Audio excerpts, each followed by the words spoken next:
ಯಾರಾದರೂ ಒಂದು ಕಡಿಮೆ ಬೆಲೆಯಲ್ಲಿ ಮ್ಯಾಶಿ ಫರ್ಗ್ಯೂಷನ್ 5245 ಟ್ರ್ಯಾಕ್ಟರ್ ಹುಡುಕ್ತಾ ಇದ್ರೆ ಹಾಗಾದ್ರೆ ವಿಡಿಯೋನ ಸ್ಕಿಪ್ ಮಾಡದೆ ಕೊನೆವರೆಗೆ ನೋಡಿ. ನಮಸ್ಕಾರ ಎಲ್ಲರಿಗೂ, ಮಲ್ಲು ಹತ್ತನಿ ಯುಕೆ ಯೂಟ್ಯೂಬ್ ಹಾಗೂ ಇನ್ಸ್ಟಾಗ್ರಾಮ್ ಪೇಜ್ಗೆ ಸ್ವಾಗತ. ಇವತ್ತಿನ ಈ ಒಂದು ವಿಡಿಯೋದಲ್ಲಿ ಮ್ಯಾಶಿ ಫರ್ಗ್ಯೂಷನ್ ಟ್ರ್ಯಾಕ್ಟರ್ ಅದರ ಮಾರಾಟಕ್ಕಿದೆ ಸ್ನೇಹಿತರೆ. ಇದರ ಬಗ್ಗೆ ಸಂಪೂರ್ಣವಾದ ಮಾಹಿತಿ ತಿಳಿದುಕೊಳ್ಳೋ ಮುಂಚೆ ಇನ್ನೂ ಯಾರನ್ನ ಯೂಟ್ಯೂಬ್ ಮತ್ತು ಇನ್ಸ್ಟಾಗ್ರಾಮ್ ಪೇಜ್ಗೆ ಫಾಲೋ ಆಗೋ ಸಬ್ಸ್ಕ್ರೈಬ್ ಆಗಿಲ್ಲ, ದಯವಿಟ್ಟು ಫಾಲೋ ಆಗೋ ಸಬ್ಸ್ಕ್ರೈಬ್ ಮಾಡಿಕೊಳ್ಳಿ. ನಿಮ್ಮ ಹತ್ತಿರ ಹಾಗೂ ನಿಮ್ಮ ಸ್ನೇಹಿತರ ಹತ್ತಿರ ಯಾವುದಾದರೂ ಸೆಕೆಂಡ್ ಹ್ಯಾಂಡ್ ವಾಹನಗಳು ಮಾರಾಟಕ್ಕಿದ್ದರೆ ಸ್ಕ್ರೀನ್ ಮೇಲೆ ಕಾಣುವ ನನ್ನ ನಂಬರ್ಗೆ ಫೋಟೋ ಮತ್ತು ಡೀಟೇಲ್ಸ್ ಅನ್ನು ಕಳಿಸಿ. ನನ್ನನ್ನು ಯೂಟ್ಯೂಬ್ ಮತ್ತು ಇನ್ಸ್ಟಾಗ್ರಾಮ್ ಪೇಜ್ನಲ್ಲಿ ಅಪ್ಲೋಡ್ ಮಾಡಿ ಕೊಡ್ತೇನೆ ಸ್ನೇಹಿತರೆ. ಇನ್ನು ಈ ಮ್ಯಾಶಿ ಫರ್ಗ್ಯೂಷನ್ ವಾಹನದ ಸಂಪೂರ್ಣವಾದ ಮಾಹಿತಿ ನೋಡೋದಾದ್ರೆ ಇದು 2016 ಮಾಡಲ್ ಆಗಿದೆ ಸ್ನೇಹಿತರೆ. ಇದು ಒಳ್ಳೆಯ ಗುಡ್ ಕಂಡೀಷನ್ ಅಲ್ಲಿದೆ. ಇದಕ್ಕೆ ಸಂಬಂಧಪಟ್ಟ front and back tyre brands ಕೂಡ ಒಳ್ಳೆಯ ಗುಡ್ ಕಂಡೀಷನ್ ಅಲ್ವೇ. ಇನ್ನು ಈ ವಾಹನದ ಇಂಜಿನ್ ಆಗಿರ್ಬೋದು, ಗೇರ್ ಬಾಕ್ಸ್ ಆಗಿರ್ಬೋದು ಒಳ್ಳೆಯ ಗುಡ್ ಕಂಡೀಷನ್ ಅಲ್ಲಿದೆ ಸ್ನೇಹಿತರೆ. ಇದಕ್ಕೆ ಸಂಬಂಧಪಟ್ಟ ಡಾಕ್ಯುಮೆಂಟ್ ಎಲ್ಲ ಫುಲ್ ಕ್ಲಿಯರ್ ಆಗೋ ರನ್ನಿಂಗ್ ಅಲ್ಲಿವೆ.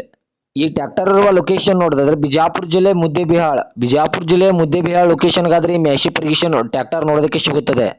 ಇನ್ನು ಈ ಟ್ರ್ಯಾಕ್ಟರ್ ಇವಾಗಿನ ಮಾರಾಟದ ಬೆಲೆ ನೋಡಿದ್ರೆ 4,10,000, ಕೇವಲ 4,10,000 ಅಂತ ಓನರ್ ಹೇಳ್ತಾ ಇದ್ರೆ. ಇದೇನು ಫಿಕ್ಸ್ ರೇಟ್ ಅಲ್ಲ ಸ್ನೇಹಿತರೆ. ನನ್ನ ಇನ್ಸ್ಟಾಗ್ರಾಮ್ ಅಕೌಂಟ್ ಅನ್ನು ಫಾಲೋ ಮಾಡ್ಕೊಂಡ್ರೆ ಇನ್ನೂ ಕಡಿಮೆ ಮಾಡಿ ಕೊಡ್ತಾರೆ.